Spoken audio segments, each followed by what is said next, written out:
Ada seorang lain yang bernama Ananias. Ia beserta istrinya Safira menjual sebidang tanah. Dengan setahu istrinya, ia menahan sebagian dari hasil penjualan itu, dan sebagian lain dibawa dan diletakkannya di depan kaki rasul-rasul.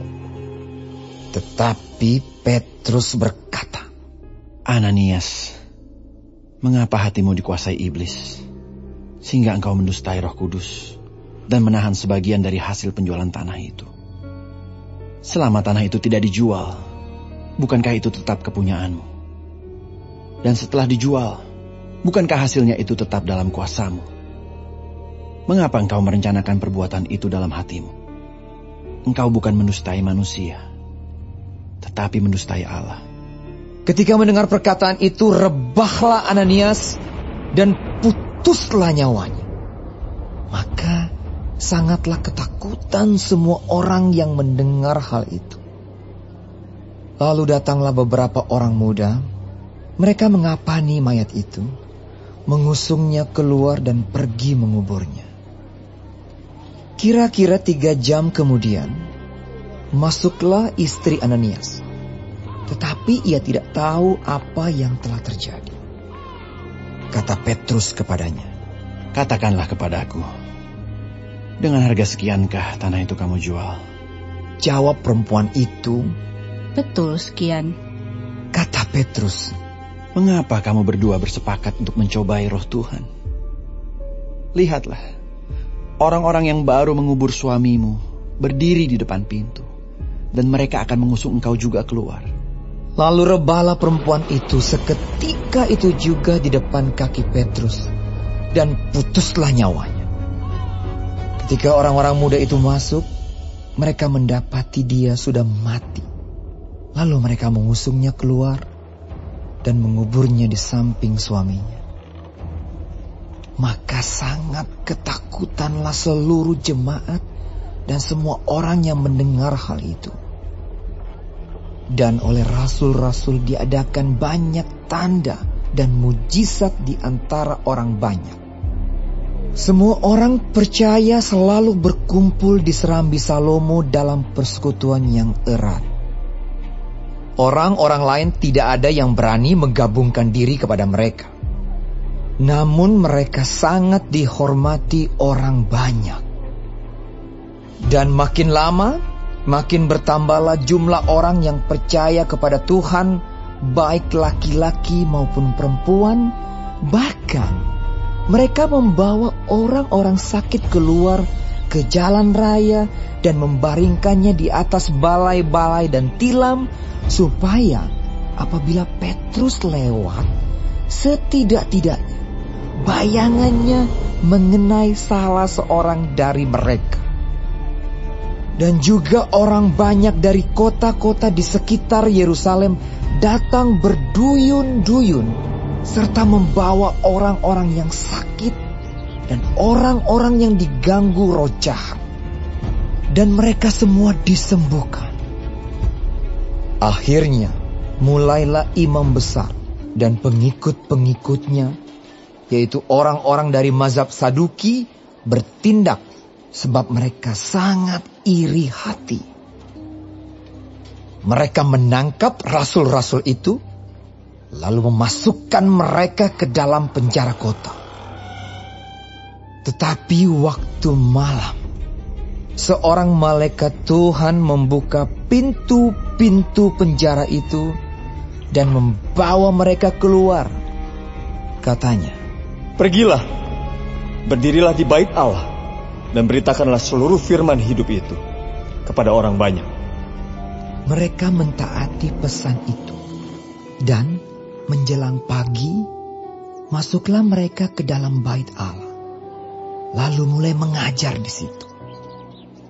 Sementara itu imam besar dan pengikut-pengikutnya menyuruh mahkamah agama berkumpul, yaitu seluruh majelis tua-tua bangsa Israel, dan mereka menyuruh mengambil rasul-rasul itu dari penjara.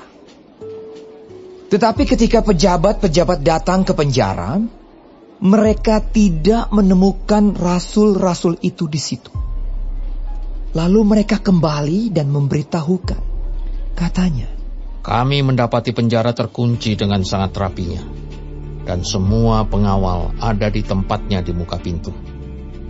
Tetapi setelah kami membukanya, tidak seorang pun yang kami temukan di dalamnya. ketika kepala pengawal bait Allah dan imam-imam kepala mendengar laporan itu, mereka cemas dan bertanya, apa yang telah terjadi dengan rasul-rasul itu? Tetapi datanglah seorang mendapatkan mereka dengan kabar. Lihat, orang-orang yang telah kamu masukkan ke dalam penjara ada di dalam bait Allah dan mereka mengajar orang banyak. Maka pergilah kepala pengawal serta orang-orangnya ke bait Allah, lalu mengambil kedua rasul itu, tetapi tidak dengan kekerasan, karena mereka takut kalau orang banyak melempari mereka. Mereka membawa keduanya dan menghadapkan mereka kepada mahkamah agama. Imam besar mulai menanyai mereka. Katanya, dengan keras kami melarang kamu mengajar dalam nama itu. Namun ternyata kamu telah memenuhi Yerusalem dengan ajaranmu, dan kamu hendak menanggungkan darah orang itu kepada kami.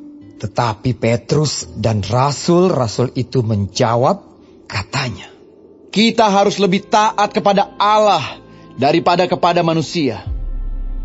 Allah nenek moyang kita telah membangkitkan Yesus yang kamu gantungkan pada kayu salib dan kamu bunuh. Dialah yang telah ditinggikan oleh Allah sendiri dengan tangan kanannya menjadi pemimpin dan juru selamat, supaya Israel dapat bertobat dan menerima pengampunan dosa. Dan kami adalah saksi dari segala sesuatu itu. Kami dan Roh Kudus yang dikaruniakan Allah kepada semua orang yang mentaati Dia. mendengar perkataan itu sangatlah tertusuk hati mereka. Dan mereka bermaksud membunuh rasul-rasul itu. Tetapi seorang Farisi dalam mahkamah agama itu yang bernama Gamaliel, seorang ahli Taurat yang sangat dihormati seluruh orang banyak, bangkit dan meminta supaya orang-orang itu disuruh keluar sebentar. Sesudah itu ia berkata kepada sidang, hai orang-orang Israel, pertimbangkanlah baik-baik apa yang hendak kamu perbuat terhadap orang-orang ini. Sebab dahulu telah muncul si Teudas yang mengaku dirinya seorang istimewa, dan ia mempunyai kira-kira 400 orang pengikut. Tetapi ia dibunuh, dan cerai-berailah seluruh pengikutnya dan lenyap. Sesudah dia, pada waktu pendaftaran penduduk, muncullah si Yudas, seorang Galilea. Ia menyeret banyak orang dalam pemberontakannya. Tetapi ia juga tewas dan cerai-berailah seluruh pengikutnya. Karena itu aku berkata kepadamu, janganlah bertindak terhadap orang-orang ini. Biarkanlah mereka. Sebab jika maksud dan perbuatan mereka berasal dari manusia, tentu akan lenyap. Tetapi kalau berasal dari Allah, kamu tidak akan dapat melenyapkan orang-orang ini. Mungkin ternyata juga nanti bahwa kamu melawan Allah. nasihat itu diterima. Mereka memanggil rasul-rasul itu, lalu menyesah mereka dan melarang mereka mengajar dalam nama Yesus. Sesudah itu mereka dilepaskan. Rasul-rasul itu meninggalkan sidang mahkamah agama dengan gembira, karena mereka telah dianggap layak menderita penghinaan oleh karena nama Yesus. Dan setiap hari mereka melanjutkan pengajaran mereka di bait Allah dan di rumah-rumah orang, dan memberitakan Injil tentang Yesus yang adalah Mesias.